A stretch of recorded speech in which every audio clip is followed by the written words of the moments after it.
Sebelum Habib Utsman pergi ke Hadramaut atau ke Mekah Madinah pada usia remajanya, Habib Utsman mendapatkan pendidikan keagamaan dari kakeknya sendiri. Dan kakeknya ini yang bernama Abdurrahman Al-Masri ini adalah tokoh besar, ulama besar Indonesia pada saat itu. Perlu kita ketahui, Abdurrahman Al-Masri ini adalah murid daripada Syekh Saman yang ada di kota Madinah. Dan Abdurrahman Al-Masri ini teman seperjuangan atau teman seperguruan daripada tokoh ulama Indonesia yang lain. Yang pertama, teman daripada Syekh Abdul Somad Al-Falimbani yang sangat terkenal, juga teman daripada Syekh Ahmad Al-Banjari yang sangat terkenal juga. Tiga sekawan ini dari Madinah pada saat itu pulang bersama-sama ke Hindia Belanda, ke Indonesia, dan sempat tinggal terlebih dahulu di kota Batavia dan baru kemudian meneruskan kembali perjalanannya. Syekh Abdurrahman Al-Masri juga pernah dilaporkan berkunjung ke Palembang, dan di Palembang di sana Syekh Abdurrahman Al-Masri ini pernah melakukan semacam penelitian atau memberikan pembetulan terhadap arah kiblat Masjid Agung Palembang yang sampai hari ini, karena pada saat itu arah kiblatnya melenceng dan kemudian dibenarkan oleh Abdurrahman Al-Masri sebagaimana harusnya keahlian beliau dari segi ilmu falak. Keberadaannya di kota di Hadramaut, di negeri Hadramaut ini, Syekh Utsman menghabiskan waktu sekitar 8 tahun untuk belajar, kemudian mencari ilmu kepada beberapa ulama, dan mengelilingi Hadramaut, mengambil berkah kepada para ulama-ulama yang ada di sana. Sehingga dengan waktu yang cukup lama di Hadramaut ini, kita bisa memahami bahwa Habib Utsman itu sangat mengenal wilayah-wilayah, sangat mengenal kota-kota yang ada di Hadramaut, sangat mengenal daerah-daerah, bahkan beberapa tempat-tempat yang terpencil pun diketahui oleh Habib Utsman. Ini kemudian menjadi penting ketika Habib Utsman membuat sebuah peta Atlas Hadramaut yang cukup detail dan spesifik. Di dalam peta yang besar itu, Habib Utsman menggambarkan wilayah-wilayah Hadramaut, menggambarkan letak-letak masjid, kemudian letak sumur, kemudian letak suku-suku dan sebagainya. Yang peta ini kemudian pernah dipakai oleh para pejabat Hindia Belanda sebagai sebuah sumbangan pemikiran dari Habib Utsman. Jadi kita bisa melihat pada masa itu, di zaman itu, kontribusi Habib Utsman dalam pendidikan, dalam ilmu itu sangat luar biasa, sehingga sangat wajar ketika ada yang mengatakan bahwa atas kontribusi inilah Habib Utsman perlu dilihat sebagai ulama yang luar biasa bagi kita. Saya ingin merangkum lagi perjalanan akademik Habib Utsman. Yang pertama, di umur 18 beliau dari Batavia pergi ke Mekah. Di Mekah beliau bertemu dengan ayahnya, belajar kepada ulama-ulama di sana. Setelah dari Mekah selama 7 tahun, beliau kemudian ke Hadramaut selama 8 tahun. Selama 8 tahun di Hadramaut, dia banyak belajar kepada ulama-ulama besar pada saat itu. Setelah dari Hadramaut, kemudian dia berangkat lagi ke kota Madinah, dan di Madinah juga dia belajar kepada banyak ustadz, banyak kiai atau banyak habib ulama di sana. Kemudian dari kota Madinah dia kemudian bergerak ke Mesir. Di Mesir juga belajar beberapa bulan di sana. Kemudian dari Mesir dia berjalan terus ke Afrika Utara, daerah Tunisia, Aljazair, Maroko, dan kemudian setelah itu kemudian Habib Utsman juga sempat dikabarkan pergi ke daerah dataran Eropa, terutama ke Prancis. Kemudian dari Prancis kemudian sempat juga mampir di Siprus, Yunani, dan kemudian ke Istanbul atau ke Turki. Dari Turki inilah kemudian Habib Utsman sempat ziarah ke Palestina dan Syria. Kemudian dari Syria Habib Utsman kembali lagi ke kota Mekah dan kemudian kembali lagi ke Indonesia. Nah, perjalanan ini memang tidak disampaikan langsung oleh Habib Utsman. Jadi kalau kita melihat buku-buku Habib Utsman, memang tidak ada informasi yang menunjukkan bahwa beliau pergi ke sana, pergi ke sini dan sebagainya.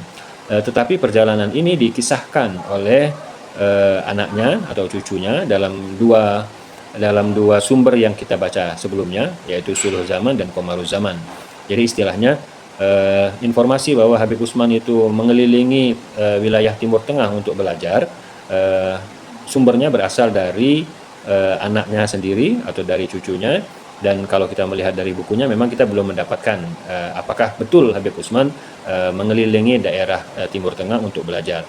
Tapi kalau melihat dari guru-guru yang ada di dalam silsilah Habib Utsman, kita bisa mengetahui atau melihat daripada surat menyuratnya Habib Utsman kepada para ulama, kita bisa melihat bahwa memang ilmunya Habib Utsman didapat dari banyaknya guru-guru atau ulama-ulama yang ditemuinya untuk belajar dan mengambil berkah kepadanya. Mengapa pemerintah Hindia Belanda sangat takut kepada para penganut tarekat? Anggapannya adalah karena loyalitas orang Islam kepada guru tarekat itu ternyata lebih besar daripada loyalitas mereka kepada pemerintah atau pejabat di daerahnya. Jadi itu yang menjadi ketakutan pemerintah Hindia Belanda, sehingga kalau seandainya guru tarekat itu kemudian mengajak para jamaahnya melakukan sesuatu perbuatan yang menyalahi prinsip politik Hindia Belanda, pastilah masyarakat akan mau melakukan itu, istilahnya sami'na wa ata'na. Nah, gara-gara ketakutan itulah sehingga kebijakan-kebijakan pemerintah Hindia Belanda terhadap tarekat sangat negatif dan sangat hati-hati, sehingga apapun perkembangan tarekat diwaspadai dan dipelajari dan kemudian mendapatkan pengawasan yang lebih. Tapi ketika Sunop Hubron datang, justru Sunop Hubron mentertawai apa yang dilakukan oleh pemerintah Hindia Belanda. Malah Sunop Hubron mengatakan ya tidak usah takut kepada tarekat. Tarekat itu, kata Sunop Hubron, pada dasarnya tidak berbahaya. Sunop Hubron memakai logika yang cukup sederhana. Orang tarekat itu sibuk berzikir, sibuk memikirkan akhirat. Mereka menjauhi urusan-urusan dunia.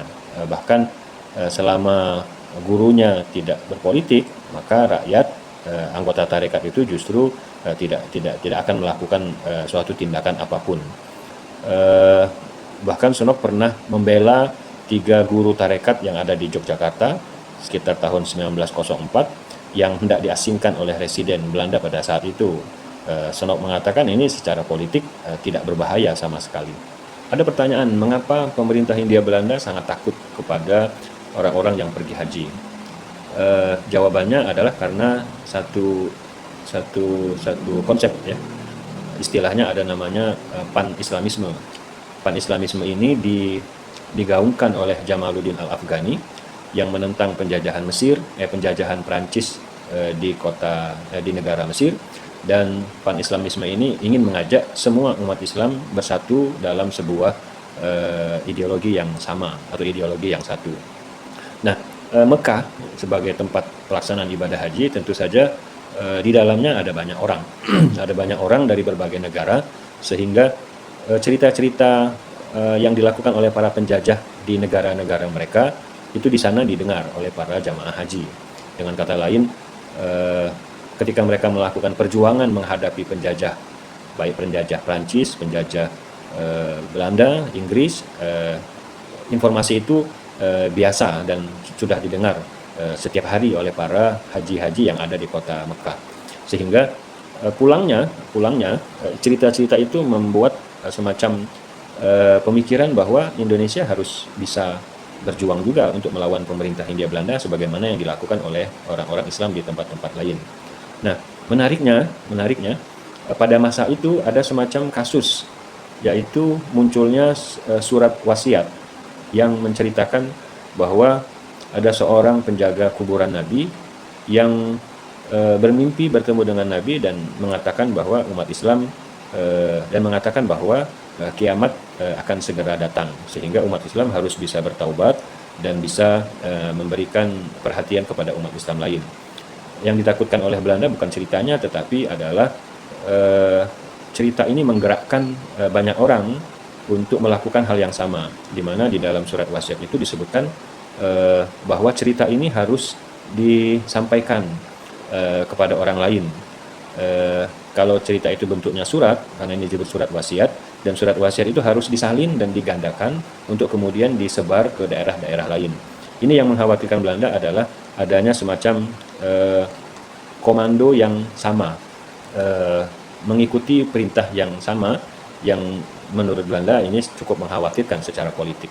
Pandangan pemerintah Hindia Belanda terhadap tarekat itu ada dua.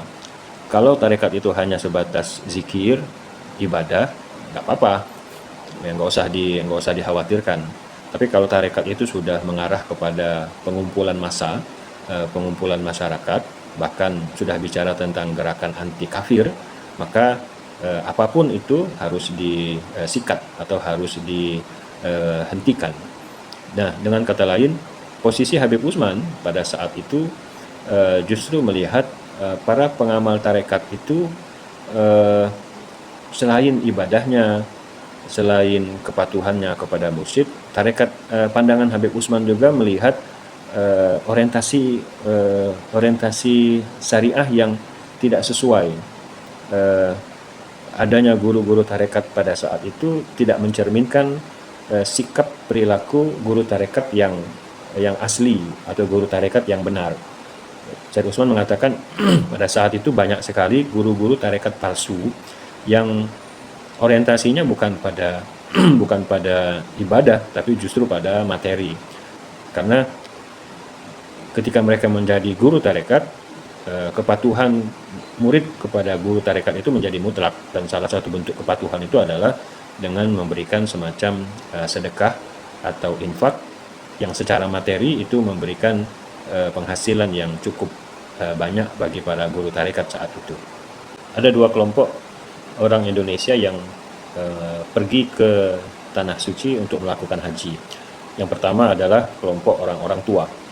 Orang-orang tua ini melakukan ibadah haji sebagai sebuah ibadah, sebagai sebuah kewajiban spiritual mereka untuk melengkapi rukun Islam mereka. Dan tipe kedua adalah anak muda. Anak muda ini selain pergi untuk beribadah haji, mereka juga punya niat untuk bisa belajar lebih lama di kota Mekah atau kota Madinah, sehingga anak-anak muda ini selain belajar kepada para ulama yang ada di kota Mekah Madinah, juga mereka bergaul dengan anak muda lain, pelajar-pelajar lain yang berasal dari dunia Islam lainnya. Dan anak muda Indonesia ini kemudian membentuk semacam komunitas yang disebut dengan komunitas Jawi di kota Mekah. Jadi mereka tinggal di sana selama bertahun-tahun, belajar kepada semua ulama-ulama dunia. Bahkan kata Sunan Kugron, mereka ini adalah darah segar yang ketika pulang ke Indonesia nanti mereka akan memompa darah segar itu ke tempat-tempat yang ada di seluruh pelosok Indonesia. Oleh karena itu kita bisa melihat bahwa fenomena menarik Islam di Indonesia pada masa Habib Utsman atau pada abad 19 dan awal abad 20 adalah masa di mana orang-orang Indonesia yang pergi haji, anak-anak mudanya, ketika pulang mereka melakukan banyak perubahan, dan perubahan itulah yang kemudian memberikan warna dalam Islam di Indonesia menjadi lebih dinamis.